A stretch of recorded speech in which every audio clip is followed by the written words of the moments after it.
So then, of course, the end of an era. I'm gonna try to make it through this slide without crying. So Sun was bought by Oracle in 2009.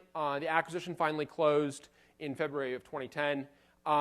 And Scott eulogized Sun very concisely. Kicked butt, had fun, didn't cheat, loved our customers, changed computing forever. And it makes me very proud to have worked for a company for whom that is completely accurate. We should all be so lucky as to have that be our epitaph. That is all I want out of life. That's it. That and my family. That's it. I want to kick butt. I want to have fun. I don't want to cheat. I want to love my customers, and I want to change computing. And I think that's what all of us want. So that was Sun. That's not Oracle. Yeah. This is sad. Sad again. This is not Oracle. I stayed with Oracle through the acquisition. I went in actually with what for me is now in retrospect a very surprisingly open mind. But those who were talking to me at the time will testify that I actually had an open mind when we went in. The reason it was kind of silly to have an open mind is because you actually don't need to be open-minded about Oracle. You are wasting the openness of your mind. Go be open-minded about lots of other things. Let's face it, it's work to be open-minded, right? It's like you got to constantly discard data and be like, okay, I need to be open-minded about this. It's like, no, the Oracle, just be closed-minded. It's a lot easier. And because the thing about Oracle, and this is just amazing to me, is what makes life worth living is the fact that stereotypes aren't true in general, right? It's the complexity of life. And as you know people, as you learn about things, you realize that these generalizations we have, virtually to a generalization, are false. Well, except for this one, as it turns out. What you think of Oracle is even truer than you think it is. There has been no entity in human history with less complexity or nuance to it than Oracle. And I gotta say, as someone who has seen that complexity for my entire life, it's very hard to get used to that idea. It's like, surely this is more complicated than this. Like, wow, this is really simple. This company is very straightforward in its defense. This company is about one man, his alter ego, and what he wants to inflict upon humanity. That's it. So yeah, kick butt, have fun, not cheating, love your customers, changing computing forever. It's more like, ship mediocrity, inflict misery, lie our asses off, screw our customers, and make a whole shitload of money. Yeah. And by the way, not to put too sharp a point on this, but and you could. Oh yeah, I'm holding back here. I'm holding back. Oh, there are things I'm not saying. But actually, if you were to ask Oracle, so, Oracle, what are you about? Larry, what are you about? Why Oracle? Tell me about Oracle. Well, make money. Okay, yeah, I get it. But why? No, make money. That's what we do. We can make money. Okay, so you sit down, you have that conversation. If you were to actually have a conversation with a bank, a friggin' bank, you sit down with Jamie Dimon from JPMC and you say, why JPMC? Why Morgan Stanley? Why Goldman Sachs? Whether you believe it or not, you will get a very societally engaged answer. Oh, we're the lubricant of innovation, and we make dreams happen, and da-da-da-da. That's what you hear from a bank, a friggin' bank. You talk to Oracle, it's like, no, we don't fucking make dreams happen. We make money. That's what we do. It's like, hey, actually, funny story. I just talked to the bank, and the bank gave me this really flowery answer, man. It's like, do you want to revisit that answer? It's like, no. Why? Like, all right. Jesus. And actually, it's funny, when I actually looked at the philanthropic work of Larry Ellison. This is the kind of things that occur to you after you work for Oracle for a while. Like, wait, what is the nuance of this guy? So, do you know the philanthropic work for Larry Ellison? Larry Ellison's been involved with two philanthropic organizations. First, he made a $500 or $300 million donation to Stanford. Oh, that sounds good. I'm not sure they need it, but okay, that sounds good. $300 million donation to Stanford in exchange for not admitting wrongdoing in an options backdating scandal. You stay classy. You stay classy. Okay, so there's that. And then, this is not a joke, literally, all other philanthropic work is to the Larry Ellison Institute for the Prolonging of Life. Namely his. It's like, oh my God. And so he has a team of scientists. I'm not joking. This is a nonprofit. This is a 501c3. This is a nonprofit team of scientists that are dedicated to putatively prolonging life. Namely his. It's just crazy. It's crazy to me. It's crazy. So he can make more money. It's like, what is it about? What is it about? Stop. You're giving me an existential crisis. Please be about something more than this. Oh, anyway, sorry. It is crazy. It's crazy that it's so simple, but it is that simple.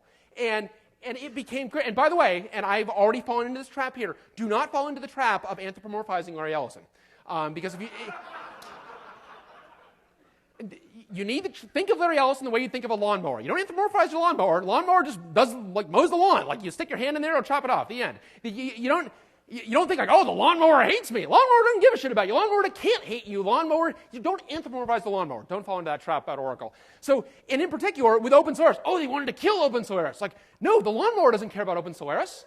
The lawnmower doesn't think about open source. The lawnmower can't care about open source. The lawnmower can't have empathy. So it became very clear. All these kind of truisms became very clear. And it became very clear that, again, it's not that they didn't have interest in open source. It's that they can't. The brain doesn't work that way. And in particular, and this was what was surprising. I was, okay, I get it. Yeah, they can't care. Okay, I get it. But what was amazing is there was actually movement inside Oracle to actually close the system. You're like, wait, what? What do you mean close it? Whoa, we did all of this work. What do you mean we're going to close? No, you can't do that. That's too stupid. There's no reason to do that. It doesn't cost you anything to keep it open. That would just be an incredibly, and I personally made these arguments inside of Oracle, but again, you're making the argument to the lawnmower, so, you know. Anyway, what was happening outside of Oracle is that a new thing was being born, Illumos. And so starting in the summer of 2010, Garrett Demore at Exenta, along with Rich Lowe, Jason King, and some others, began the process of rewriting those little closed bits, OD, the tail, and more importantly, internationalization support in libc and so on. And they were either writing from scratch, they were pulling them in from BSD, thank you BSD, which was, BSD served a really important facility here in terms of allowing us to get past this stuff. And by early August, he actually had an entire open operating system booting. Dubbed it Illumos from Illuminaire, the Latin for illuminate, kind of a pun on sun. It was made available on August 3rd, 2010. And in particular, the thing I loved about this announcement is the announcement was code and a demo. It was like, there's where the code's available. Here's a demo of it working. We're not going to talk about what we're going to do. We're not going to have votes. We're not going to have constitutional amendments. We're not going to do ranked choice voting. It's like, there it is. And it was actually not designed to be a fork. It was designed to actually be an entirely open downstream repository of open source. It's actually funny to go through these slides, August 3rd, 2010, because the slides are like, because there's no way Oracle would be so stupid as to close the operating system. So like, that's obviously going to stay open, and then we're just going to be this entirely open, we're not going to be a fork, but we're going to be entirely open, which I actually had misgivings about because I didn't necessarily want us to have to merge what was going on upstream when we couldn't control it. But that was what it was. Well, this is actually resolved for us, and it was resolved for us in what I think is one of the most shameful moments in the history of open source. And that is this Friday the 13th memo on Friday, August 13th, 2010. This memo was sent out to folks internally at Sun, and in particular, in this memo, we will no longer distribute source code for the entirety of the open source operating system, or the source operating system in real time. It is absolutely shameful. It is shameful because for so many who worked so hard to open up this system, and not just for the folks inside of Sun, the reason that this is shameful, the reason that this is reprehensible is because a social contract was formed with a community. And there are folks, including folks in this room, that had source code that was contributed back under that copyright agreement, under that copyright assignment, and that source code was now being made proprietary. That is reprehensible. That is shitting in the pool of open source, and it is disgusting corporate behavior. And sadly, it is behavior like this that forces the rest of us to need to be cynical and suspicious. This is a body blow for open source.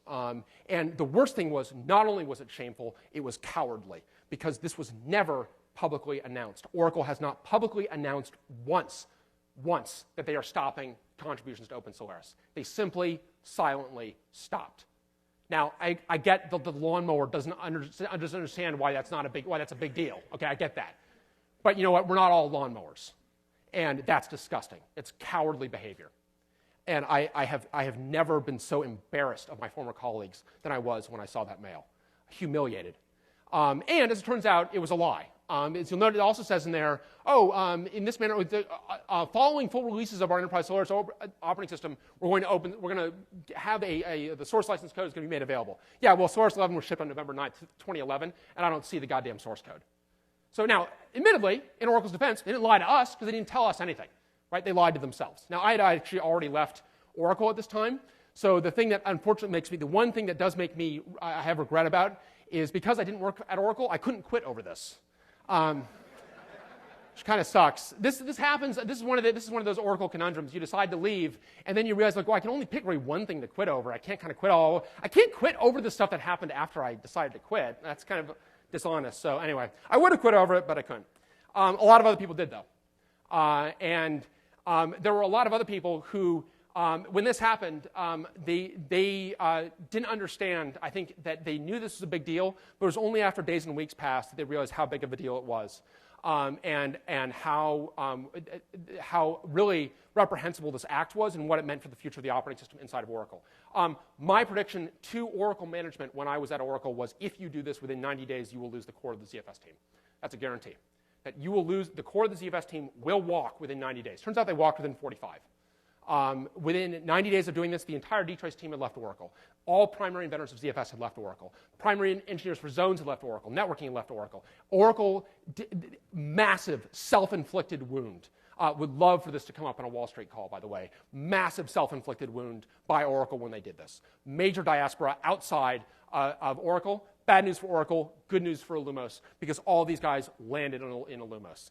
And it should be no surprise that, again, those innovations happen from individuals. It should be no surprise that with those individuals outside of Oracle's walls, they have continued to innovate. And we've got a lot of it now. This was a year ago now, right? This is over a year ago.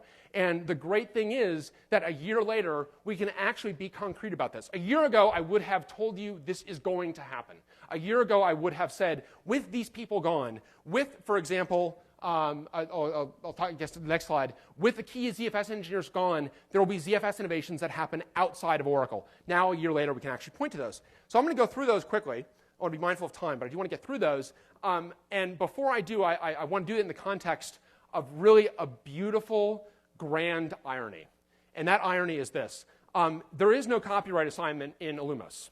So when you contribute to Illumos, you're not assigning copyright to anyone. You hold copyright yourself. On your code, like a lot of open source projects. Copyright remains with you. But with the closing of Solaris, Oracle has abandoned the cuddle. And the only reason it can do that is because it was assigned copyright on these community contributions. However, it does not own copyright on these innovations in Illumos. Beautifully, Oracle can't take them back. And this is open source licensing working, I have to say. This is, we prepare for doomsday scenarios in open source licensing. We had a doomsday scenario, and it is actually working, and it's actually fun to see, I have to say. That Oracle, now if Oracle wants to take them back, that's great. Open source the system, and then you can. That's a beautiful, beautiful thing. That's a righteous thing. And I understand that the lawnmower doesn't understand why, but it's righteous. And so in Illumos, we've seen these critical innovations. It's important to understand these innovations will never be in Oracle Solaris. So don't sit around waiting for them to be in Oracle Solaris. They will not be there. Illumos has become the repo of record for these technologies. So let's talk about ZFS first. So the core ZFS engineers are now in the Illumos community. Bonwick is actually at a deep stealth startup. I can't talk about what he's doing, and Bill Moore, but Matt Ahrens, Eric Schrock, George Wilson, Adam Leventhal, Bill Pievsky, Brendan Gregg are now active in the Illumos community. Of all these folks, I don't think you probably haven't. Matt Ahrens was the co-inventor of ZFS. Eric Schrock was very public about all he did with ZFS. George Wilson is someone you probably haven't heard of. George Wilson is actually the death blow to Oracle Solaris because George Wilson was the guy that you called at your darkest hour with a ZFS problem.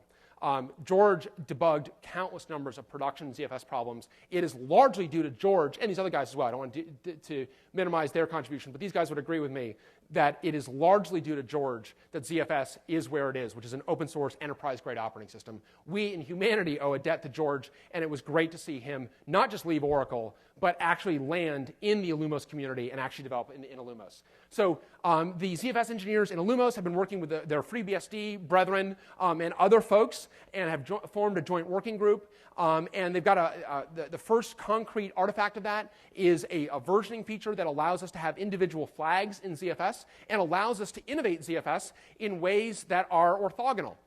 This should speak volumes. This is the first thing they did. Right? The first thing they did is like, oh crap, so many of us have so many great ideas that the first thing we actually need to do is solve a way to integrate these ideas asynchronously. Okay, so like you should take that for what it is. That is a lot of companies making a big bet on Illumos and a big bet on ZFS. Concrete things. Matt Aarons added the ref ratio property. You can understand how much wind compression is buying you.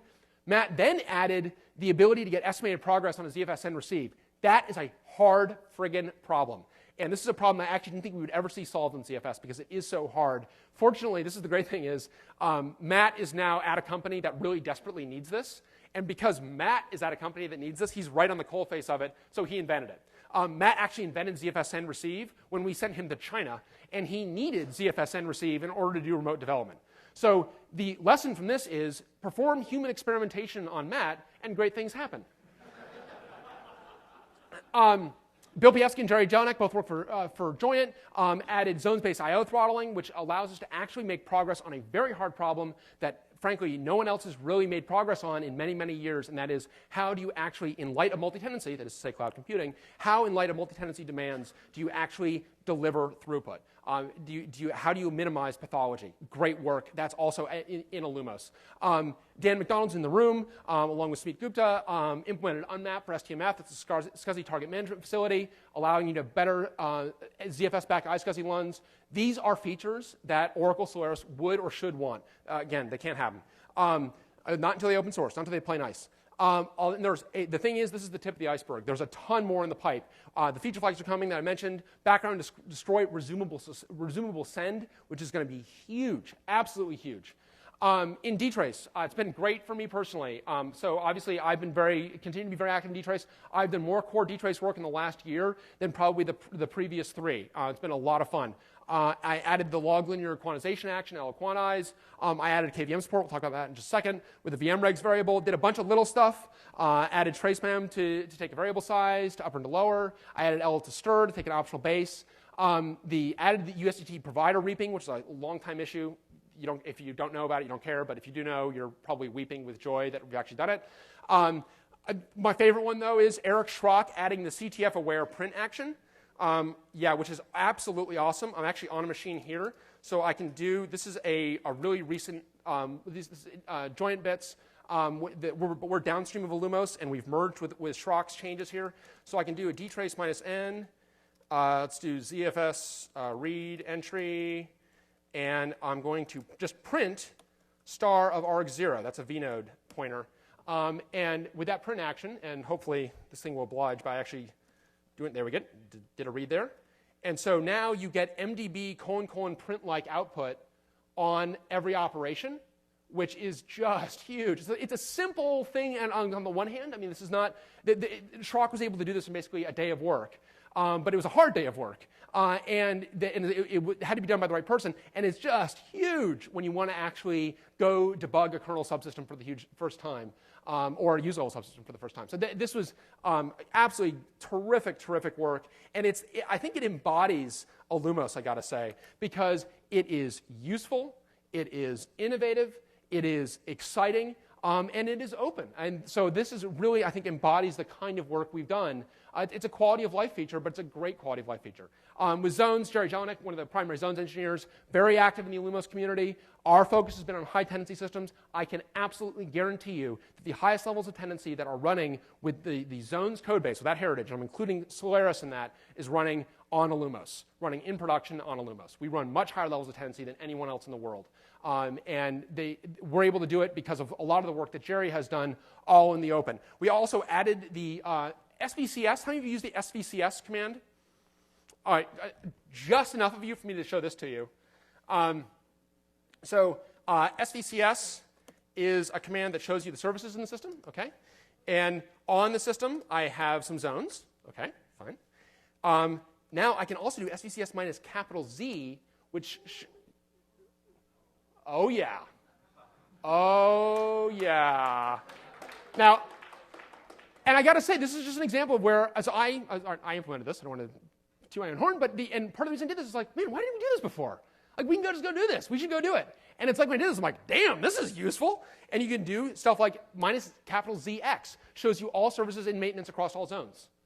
That's useful, as it turns out. Don't wait for that in Oracle Solaris, though. I can also I can do -Z for a particular zone, and now I'm just getting all the services from there. I also, as long as I'm over here, man, I got to show you this one. If you use SVCS, this is just one of the, SMF is great, but it's complicated, and everyone has complicated feelings for SMF. You have to almost. So if you want to get the log for this thing, you've got to usually run SVCS -X, and you're kind of cutting and pasting the log. If you've ever used SVCS, you've done this many, many times. It's like, why didn't we just invent a goddamn, oh, sorry. Why didn't we just invent the ability to get the log? So I can just do this. I just feel like I passed, when I did this, I felt like I had passed the largest stool of my life. Even though, and this is like, this is so stupid. This is so painfully stupid. But it's really, really useful. And then you can do things like this. So I can actually do, so -LZ is every log file, every zone. And now I can do this. So this is getting me the log files that were touched, the 10 most recent log files that were touched across the entire system. God, I love you, Unix. Just makes me cry. Oh, Unix philosophy. Oh, God, small tools doing well-defined things. Oh. But and again, this is a silly example, but it's one that I think embodies the system. That the services -CapL, but Z and lowercase z as well. That we're doing useful stuff. This is stuff that we need to do what we're trying to do. This is not a 500-person engineering organization that's in a giant echo chamber doing what it thinks people want, that are actually not what people want. And I know I'm running shy on time here, so I just want to quickly run through. We did KVM. This is the kernel virtual machine. Allows you to run non-Illumos guests on top of Illumos by taking the KVM technology from Linux, porting it, put that in air quotes because it was very Linux specific, so we had to do a lot of lift to port it to Illumos. This was done by Robert Mustaki, Max Browning, and myself at Joyent. We put that out there in August of this year. We're running this extensively in production at Joyent. And you can now boot Linux and FreeBSD and Windows and everything else as guests, as hardware virtualized guests now running at nearly bare metal speed. Huge kudos to both the guys at Red Hat, Kamranit, that did KVM, and of course to Intel. The virtualization support actually is unbelievably good, crazy good. So very excited to have done that work. And then of course, why would we do this? What are the advantages of doing this? Advantages of an Illumos-based KVM over Linux-based KVM, very simple. ZFS, dtrace, and zones. ZFS, when we went to KVM forum, and about 2/3 of the presentations were effectively file system presentations. And there's a file system crisis right now going on in Linux and KVM. And it is, I have to say, it's clown college in terms of KCOW2, it's a technical term, KCOW2 and the Btrfs and all this garbage. It is absolute clown college. Anyway, I'm done with that.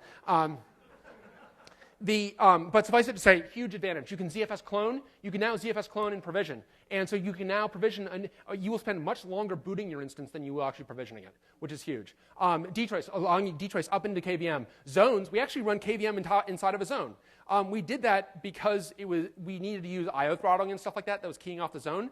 So we didn't do that for security. And then, and I swear we didn't pay this guy to do this, there was a Black Hat presentation at DEF CON about a guy who had broken out of QEMU into the larger system because he could jailbreak out of QEMU. Well, if you jailbreak out of QEMU an RKVM implementation, you just find yourself in a zone. It's like, congratulations, you've now burrowed out into a much more secure cell. And each of these is an advantage for different folks. So when we did this, I was definitely excited about it to do KVM. It was a lot of work, but I was really excited about it.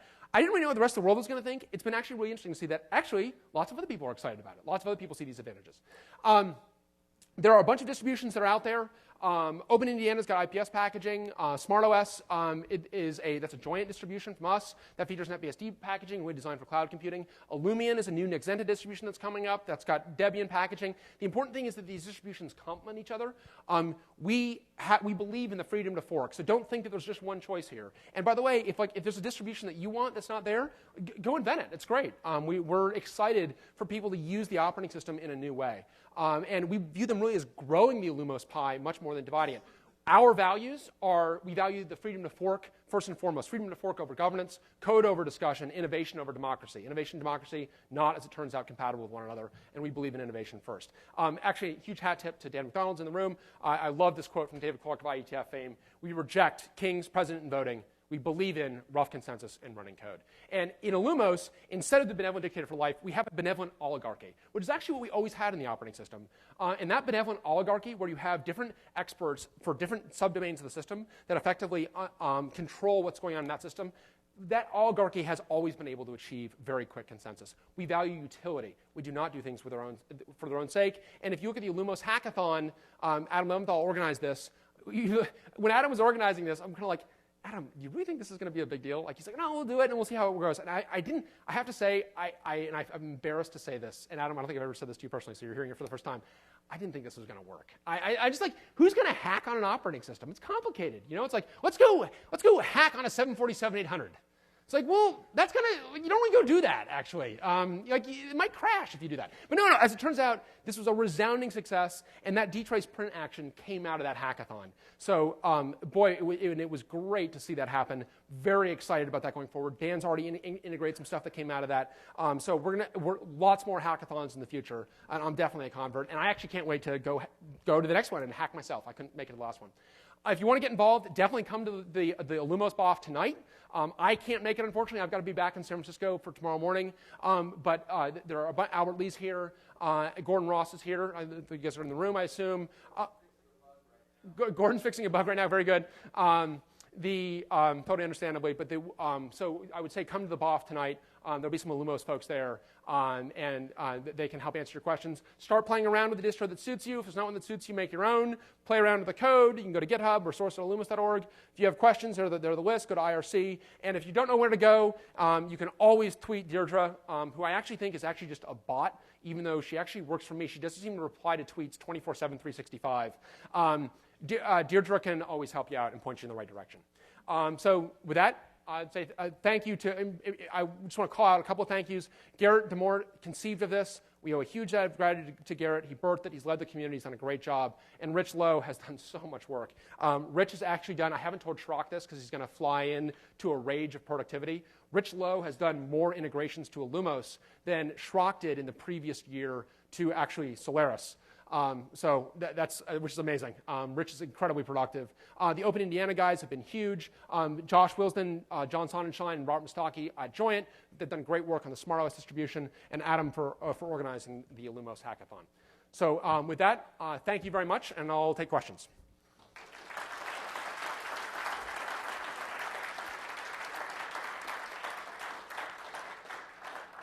So I know we are 2 minutes over, so we need to keep the questions, I would say, exceedingly brief. But I would love to take your questions, if there are any. Oh, one question, yes. You're Larry's attorney. I represent Lawrence Ellison. Oh, God.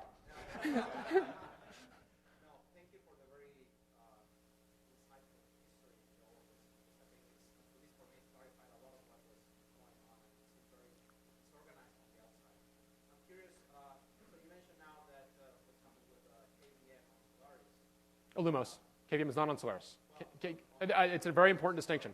Yeah, I mean, it is actually an important distinction. Yeah, I know. I'm sorry. Don't use the So with dtrace, you can now observe these KVM VMs from the outside, I guess. That's right. What's the state of, for example, things like dtrace, which I think is one of the most fantastic tools on Linux. You, sir, are a gentleman and a scholar. On BSD, on other operating systems. So what's the state of your collaboration with other Linux or, I don't know, OS 10 I know already includes dtrace to a certain capacity. So dtrace, Linux has not included dtrace primarily for licensing / religious issues.